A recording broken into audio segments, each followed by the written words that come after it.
آیت نمبر 23. اچھا، یہاں پر ہم دیکھ رہے ہیں کہ جو سارا بیان چل رہا ہے یہ لگ رہا ہے کہ ابراہیم علیہ السلام ہی کی تبلیغ ہے جو انہوں نے اپنی قوم کو کی. یعنی کیا بیان کر رہا ہے اللہ تعالیٰ یہاں پر؟ ابراہیم علیہ السلام کی حدیث جو انہوں نے لوگوں سے بات کی وہ بیان کر رہا ہے. والذین کفروا بآیات اللہ ولقائہ اولئک یئسوا من رحمتی واولئک لہم عذاب علیم. تو یہاں تک ہم نے دیکھا آیت نمبر 22 تک کہ ابراہیم علیہ السلام کا بیان آیا. اب اللہ تعالیٰ نے کیا بات فرمائی؟ اللہ تعالیٰ نے فرمایا، یعنی اللہ کا اپنا بیان ہے کہ جن لوگوں نے اللہ کی آیات کا اور اس سے ملاقات کا انکار کیا وہ میری رحمت سے مایوس ہو چکے ہیں اور ان کے لیے دردناک سزا ہے. یئسوا من رحمتی، یہ کون ہے یہاں پہ متکلم؟ اللہ. تو اللہ رحمان ہے، اللہ رحیم ہے. دنیا میں تو فاسق، فاجر، مومن، نیک اور فاجر سب پر اللہ تعالیٰ رحم کرتا ہے، نیک پر بھی گناہ گار پر بھی. سچی بات، اللہ رحم نہ کرے تو ایک بھی گناہ گار زندہ نہیں رہ سکتا. یہ قرآن میں مضمون آیا ہے کہ اللہ اگر لوگوں کے کرتوتوں کی وجہ سے، ان کے مظالم کی وجہ سے لوگوں کو پکڑتا، ایک جاندار بھی نہ بچتا دنیا کے اوپر. اللہ نے مہلت دی ہے، رحم کی بنیاد پر پوری دنیا چل رہی ہے. لیکن آخرت کا معاملہ ایسا نہیں، وہاں پر اکراس دا بورڈ رحم نہیں ہوگا. آخرت میں صرف مومنوں پر رحم ہوگا، وہی جنت میں جائیں گے. بخاری مسلم میں حدیث ہے اور یہ حدیث قدسی ہے. اللہ تعالیٰ فرماتا ہے جنت کے بارے میں، انتی رحمتی، تو میری رحمت ہے. ارحم بکی من اشاء، میں تیرے ذریعے سے رحم کروں گا جس پر میں چاہوں گا. اچھا، اب جو آخرت میں رحم پانا چاہتے ہیں تو کہاں حاصل کریں گے؟ کدھر کمانا ہے؟ دنیا میں. جس نے یہ موقع کھو دیا پھر دوبارہ نہیں ملے گا. دنیا میں کفر کیا، شرک کیا، اللہ نے پکڑا نہیں، یہاں پر اللہ رحم کرتا رہا تو لوگوں نے ازیوم کر لیا کہ آخرت اگر آئے گی تو وہاں بھی آف کورس ہم پر رحم کیا جائے گا. تو ایسی بات نہیں ہے. رحم دنیا میں کمانا ہے، اور وہ کیسے ہوگا؟ جب اللہ سے ملاقات کا شوق ہوگا. دل چاہے گا کہ ہم اللہ سے ملیں اور اللہ کو راضی کریں. لیکن جس کو اللہ سے ملنے کا شوق نہیں، اللہ کو بھی اس سے ملنے کا شوق نہیں. جس کو اللہ کو راضی کرنے کا شوق نہیں، اللہ کو بھی کوئی شوق نہیں کہ اللہ اس کو آخرت میں راضی کرے. تو ابراہیم علیہ السلام نے سارا پیغام اللہ کی طرف سے اللہ کے بہاف پر لوگوں کو پہنچا دیا. لیکن قوم تو ماننے کو تیار ہی نہ تھی. بہترین دلائل، معقول ترین دلائل، اس کے جواب میں انتہائی نامعقول، انتہائی ایکسٹریمسٹ رویے کا مظاہرہ کیا. اور ہوتا یہ ہے کہ جب لوگوں کے پاس دلائل نہیں بچتے تو پھر وہ تشدد کا، ٹارچر کا راستہ اختیار کرتے ہیں. فرعون نے بھی یہی کیا، ابراہیم علیہ السلام کی قوم نے بھی یہی راستہ اختیار کیا، اور آج بھی یہی راستہ اختیار کیا جاتا ہے. تو ایسوں کے پاس اصول کیا ہوتا ہے؟ ان کا اصول یہ ہوتا ہے کہ ہم نے جو کہا تم کو ماننی پڑے گی ہماری بات، مائی وے اور دا ہائی وے. ہماری بات نہیں مانتے تو بس ٹھیک ہے، ہم بھی تم سے نمٹ لیں گے. تو جو برسوں کی ان کی جماعی قیادت تھی ابراہیم علیہ السلام کی قوم کے لیڈرز کی، جو مذہبی پیشوا تھے، جو رہنما تھے ان کے، وہ یہ طاقت، یہ قیادت، یہ پاور چھوڑنے کو تیار نہیں تھے. تو یہ ایمبیشن جو ہوتا ہے نا انسان کا، the love for the position, the love for power, یہ ایمبیشن جو ہے وہ انسان کو اندھا کر دیتا ہے. Ambition blinds the reason. صاف ٹروتھ ہے سامنے، نظر نہیں آ رہا ہوتا لوگوں کو. اور آج بھی اگر آپ اسلام کی دشمنی دیکھیں کہ پوری حکومتیں بیٹھ کے قوانین بناتی ہیں اسلام کی تعلیمات کے خلاف، کوئی ریزن ہے اس کا؟ کامن سینس کی اگر انسان بات اگر سن لے تب بھی انسان کو سمجھ آ جائے کہ جو اسلام کہہ رہا ہے وہ ٹھیک ہے. لیکن نہیں، جو اپنی ایک آئیڈیالوجی ہے اس کو ڈیفینڈ کرنا ہے، اپنا کلچر ہے اس کو ڈیفینڈ کرنا ہے، اپنی پوزیشن ہے اس کو ڈیفینڈ کرنا ہے. اور آج کل جو چیز بکتی ہے وہ کیا؟ اسلام کی مخالفت کرنا، یا مخالفت کھلم کھلا نہیں کرنا تو کم از کم کمپرومائز کر لینا. آپ دیکھیں جو نان مسلم ممالک ہیں ان میں کوئی شخص اگر 100% اسلام کی تعلیمات کی بنیاد پر الیکشن میں کھڑا ہوتا ہے، وہ جیتے گا؟ وہ کبھی بھی نہیں جیتے گا، نیور. نہ انگلینڈ میں جیتے گا، نہ امریکہ میں جیتے گا، نہ وہ فرانس میں جیتے گا، unless that person compromises کہیں نہ کہیں. تو یہ تو مسلمانوں کا معاملہ ہے، چلیں ان کی اپنی مجبوریاں ہوں گی، اللہ ہی بہتر جانتا ہے، لیکن جہاں تک کافروں کا معاملہ ہے تو اگر وہ ریزن سے کام لیتے بات مان لیتے. کس چیز نے ان کو روک دیا؟ اسی چیز نے روکا جس نے کہ آج مذہبی قیادت کو روکا ہوا ہے. کرسچنس کی جو لیڈرشپ ہے، کس چیز نے ان کو روکا ہے کہ وہ اسلام کی دعوت کو قبول کریں؟ ان کی اپنی حرص نے، اپنے ایمبیشن نے، اپنا لو فار پوزیشن جو ہے ان کا، اس نے روک دیا ہے. اور یہ حرص اور ہوس عقل پر پردے ڈال دیتی ہے. تو نئی بات مانی ابراہیم علیہ السلام کی. وَمَا كَانَ جَوَابَ قَوْمِهِ إِلَّا أَنْ قَالُوا اقْتُلُوهُ أَوْ حَرِّقُوهُ. پھر اس کی قوم کا جواب اس کے سوا کچھ نہ تھا کہ انہوں نے کہا قتل کر دو اس کو یا جلا ڈالو اس کو. تو وہ اپنی طرف سے پلان بنا رہے تھے. فَأَنْجَاهُ اللَّهُ مِنَ النَّارِ. آخرکار اللہ نے اس کو آگ سے بچا لیا. إِنَّ فِي ذَلِكَ لَآيَاتٍ لِقَوْمٍ يُؤْمِنُونَ. یقیناً اس میں نشانیاں ہیں ان لوگوں کے لیے جو ایمان لانے والے ہیں. سب سے بڑی کیا نشانی ہے کہ پرسیکیوشن پر صبر کرنا. یہ بریوری ہے، بہادری. ہولناک آگ سامنے اور ابراہیم علیہ السلام وہاں پر موجود. اس ہولناک آگ کے سامنے بھی کمپرومائز نہیں کیا. اور دوسری بات کیا بتائی جا رہی ہے مکے کے مسلمانوں کو کہ گلہ شکوہ نہیں کیا، پریشانی کا مظاہرہ نہیں کیا، بس کہا تھا حسبی اللہ و نعم الوکیل. بخاری میں یہ حدیث موجود ہے کہ آگ میں گرتے ہوئے یہ کہا تھا حسبی اللہ و نعم الوکیل. اور کوئی ظاہری سبب نہیں تھا جو ان کو بچاتا اس آگ سے. کوئی کین یو امیجن کتنی بڑی آبادی ہوگی، کوئی نہیں تھا جو کہ ان کو بچا سکتا.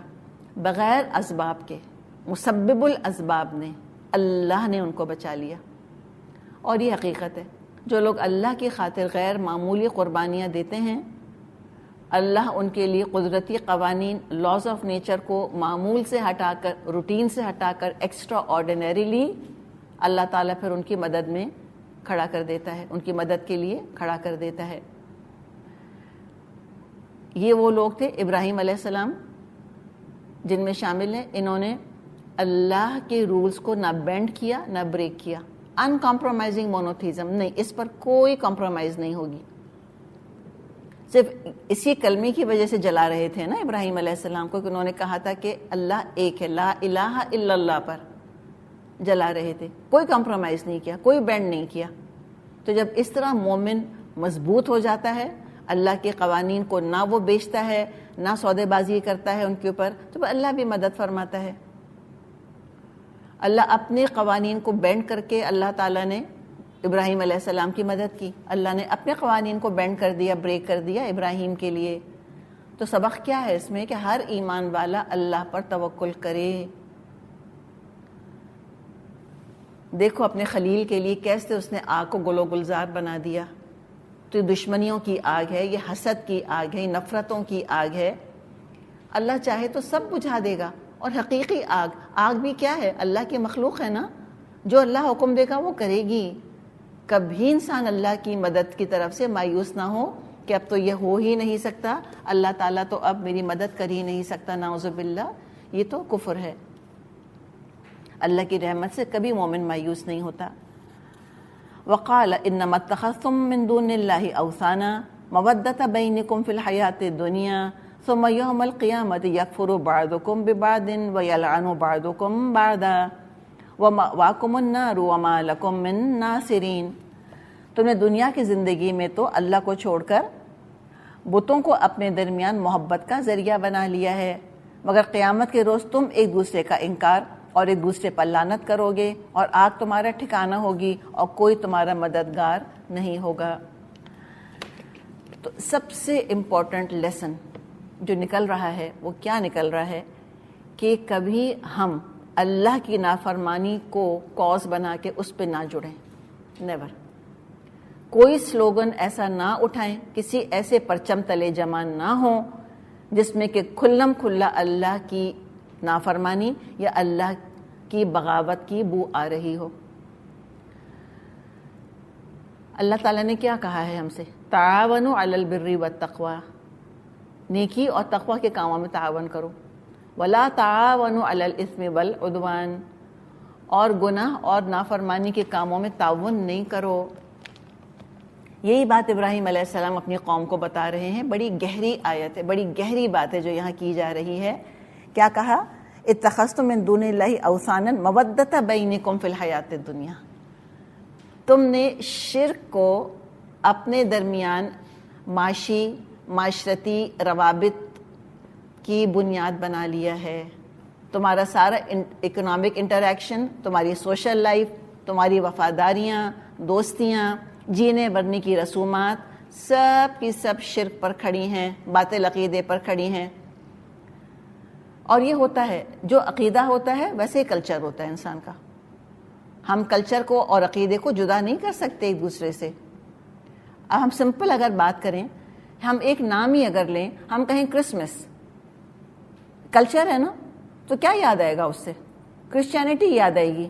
ہم کہیں بیپٹزم تو کیا یاد آئے گا؟ کرسچینٹی یاد آئے گی.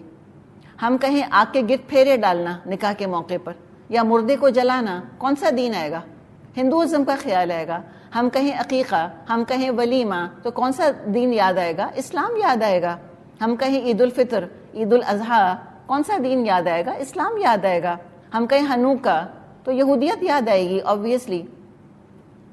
تو یہ کلچر ہے، کلچر عقیدے کا حصہ ہوتا ہے.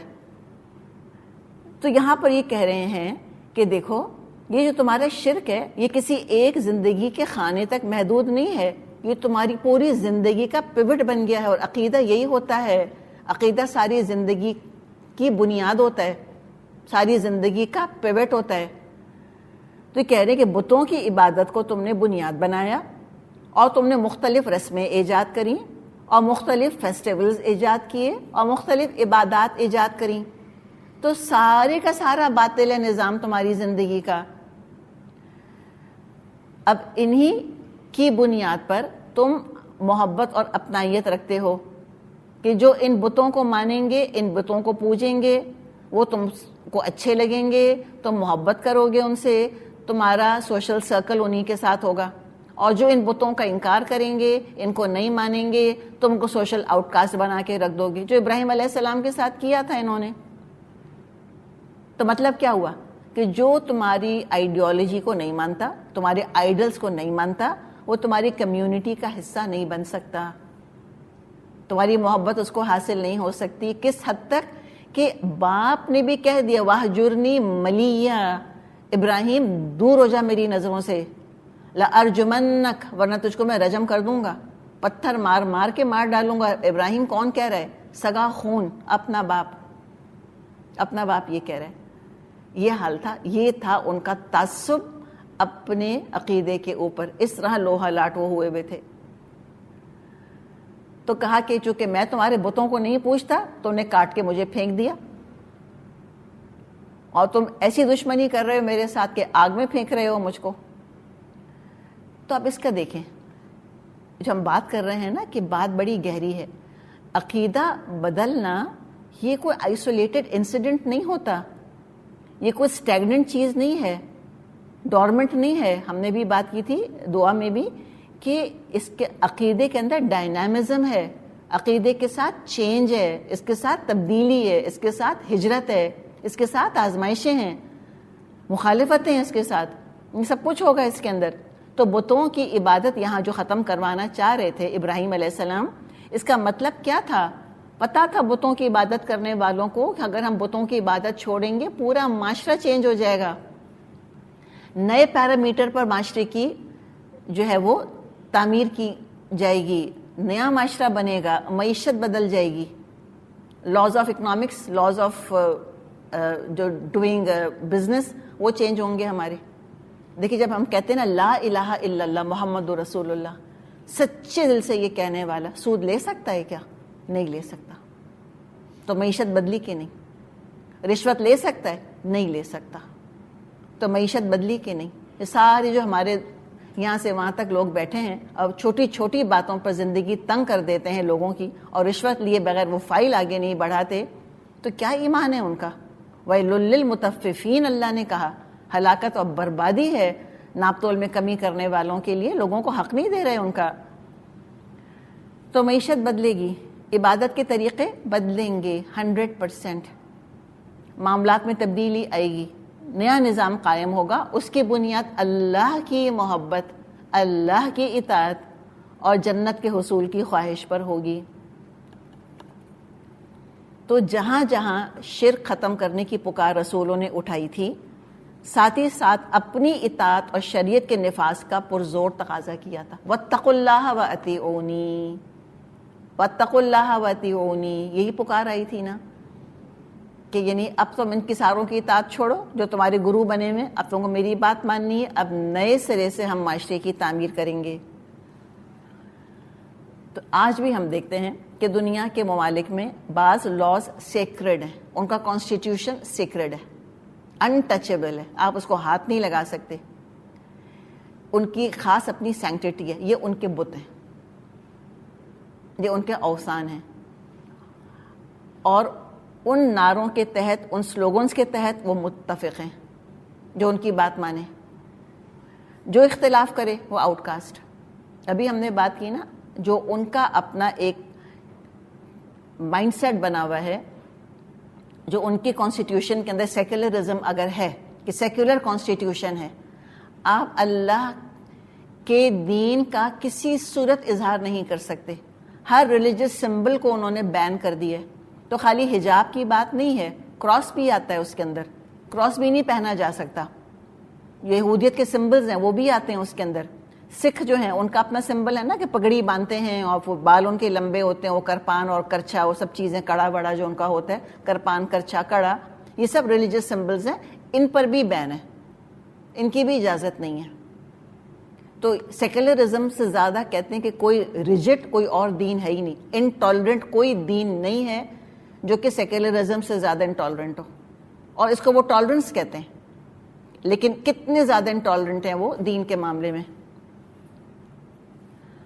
اب ان کے یہاں ایکوالٹی بت ہے، اس کو چھیڑ نہیں سکتے آپ بات نہیں کر سکتے اسلام کے بارے میں کہ اسلام نے عورت اور مرد، خاص بیٹا اور بیٹی کی وراثت کے بارے میں کیا رول دیا ہے، وہ تو چھت کو لگیں گے اچھل کر، اتنا ہنگامہ کھڑا کریں گے، سننے کو تیار نہیں ہے۔ آج تک ان کے واؤز کے اندر، جو رائل فیملیز کے اندر بھی واؤز ہوتے تھے شادی کے موقع پہ، اس میں ہوتا تھا کہ لڑکی کو، بیوی کو کہنا ہوتا تھا کہ میں اپنے شوہر کی بات مانوں گی، اطاعت کروں گی، I will obey him۔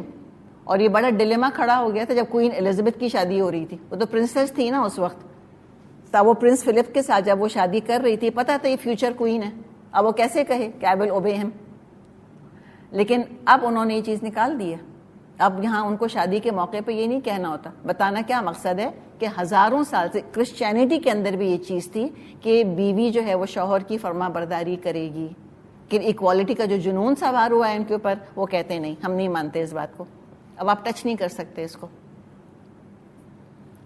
Freedom of expression, یہ بت ہے ان کا، چاہے وہ رسولوں کا مذاق اڑائیں، کارٹون بنائیں، جو مرضی کریں، کھلی آزادی ہے، کوئی کچھ نہیں کہہ سکتا ان کو، اللہ کی عزت نہیں کروا سکتا۔ وہ کہتے نہیں اللہ کی عزت کیسے ہوگی، یہ تو فریڈم آف ایکسپریشن ہے، جس کا جی چاہے بات کرے، اور وہ کنڈیشنل ہے، ہولوکاسٹ پہ بات نہیں کر سکتے، جیل میں ڈال دیں گے وہ۔ تو یہ سارا ان کا معاملہ ہے۔ تو ظاہر ہے جب یہ مائنڈ سیٹ ہوگا تو شریعت کے نام سے، رسولوں کے نام سے تو بتکیں گے۔ تو فرمایا کہ بہت برا رشتہ قائم کر رہے ہیں، جو باطل عقیدے، باطل نظام پر انہوں نے محبتوں کو آپس میں قائم کیا ہوا ہے۔ جب قیامت کا دن آئے گا ایک دوسرے کو برا بھلا کہیں گے، دشمن بن جائیں گے، لیکن یہ عمل پھر ان کو جہنم سے تو بچا ہی نہیں سکے گا۔ تو کہا کہ ابھی تو بڑی محبت ہے تمہاری ان ساری باطل عقیدوں پہ، باطل نعروں کے اوپر، لیکن قیامت آئے گی تو تم میں سے بعض کا کفر کریں گے، نہ صرف کفر کریں گے، لعنت ملامت کریں گے دوسرے کے اوپر، برا بھلا کہیں گے، فائدہ نہیں ہوگا، سب آگ میں جاؤ گے تم سب، کوئی مددگار تمہارا نہیں ہوگا۔ تو ساری تبلیغ کر دی ابراہیم علیہ السلام نے۔ کیا جرت ہے، کیا بہادری ہے، یہ صبر کے ساتھ ہی آتی ہے انسان میں، ready to face the repercussions, کہ ٹھیک ہے جو نتیجہ نکلے گا نکلنے دو، مجھے تو یہ بات بتانی ہے۔ صبر کے ساتھ ہی تبلیغ ہوتی ہے۔ فآمن لہ لوط، اس وقت لوط علیہ السلام نے بات مان لی، یعنی کیا بات مان لی کہ ٹھیک ہے قوم کو چھوڑ دیتے ہیں، چلے جاتے ہیں۔ وقال انی مہاجر الی ربی انہ هو العزیز الحکیم، اور ابراہیم علیہ السلام نے کہا میں اپنے رب کی طرف ہجرت کرتا ہوں، وہ زبردست ہے اور حکیم ہے۔ تو ابراہیم علیہ السلام کے ساتھ ایک تو لوط علیہ السلام تھے اور دوسرے ان کی بیوی تھی سارہ۔ پوری قوم کافر رہی